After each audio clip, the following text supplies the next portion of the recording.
আইতাকৰ দৰে অৱস্থা কৰাৰ ভাবুকি ৰাহুল গান্ধীক। লোকসভাৰ বিৰোধী দলপতিক মুকলি ভাবুকি বিজেপি নেতাৰ। ৰাহুল গান্ধী, আপুনি ভাল আচৰণ কৰিব, নহ'লে আপুনি আপোনাৰ আইতাৰ দৰে একেই পৰিস্থিতিৰ সন্মুখীন হ'ব।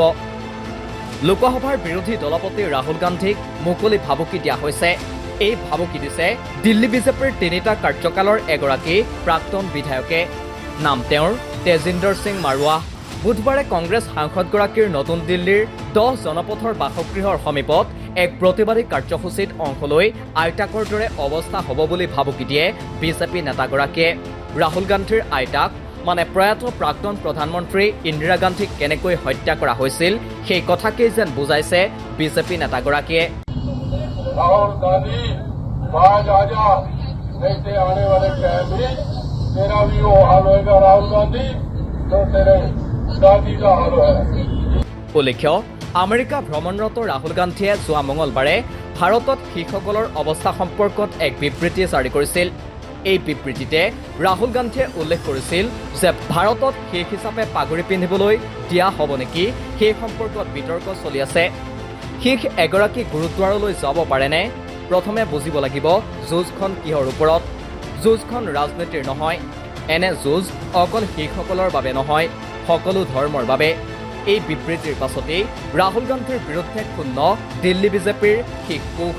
সেয়ে বুধবাৰে ৰাহুল গান্ধীৰ বাসগৃহৰ সমীপত সাব্যস্ত কৰে প্ৰতিবাদ। এই প্ৰতিবাদৰ মাজতেই হাতত মাইক্ৰফোন লৈ ৰাহুল গান্ধীক এক প্ৰকাৰ প্ৰাণনাশৰ ভাবুকি দিয়ে তেজিন্দৰ সিং মাৰোৱাহে। বিজেপি নেতাগৰাকীৰ এই বক্তব্যৰ ভিডিঅ' কংগ্ৰেছে নিজৰ সামাজিক মাধ্যমৰ পৃষ্ঠাত আপলোড কৰি প্ৰধানমন্ত্ৰী নৰেন্দ্ৰ মোদী আৰু কেন্দ্ৰীয় গৃহমন্ত্ৰী অমিত শ্বাহক ব্যৱস্থা গ্ৰহণৰ দাবী জনাইছে।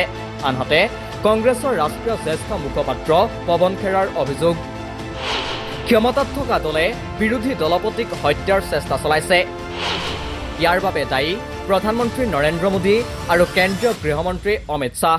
सीधा सीधा भारत की सत्ताधारी पार्टी भारत के नेता विपक्ष को जान से मारने की धमकी दे रही है और पूरा विश्व सुन रहा है। ये छवि भारत की बन गई है कि जहां ruling party leader of opposition को जान से मारने की धमकी दे रही है। इससे कम कुछ नहीं है ये। और जवाब दें गृह मंत्री और प्रधानमंत्री जिनके घर से महज 2-3 किलोमीटर दूर पे उन्हीं का नेता उन्हीं के प्लेटफॉर्म पर उन्हीं के झंडे लेकर खड़ा है और राहुल गांधी जी को जान से मारने की धमकी दे रहा है। इसको हम क्या माने?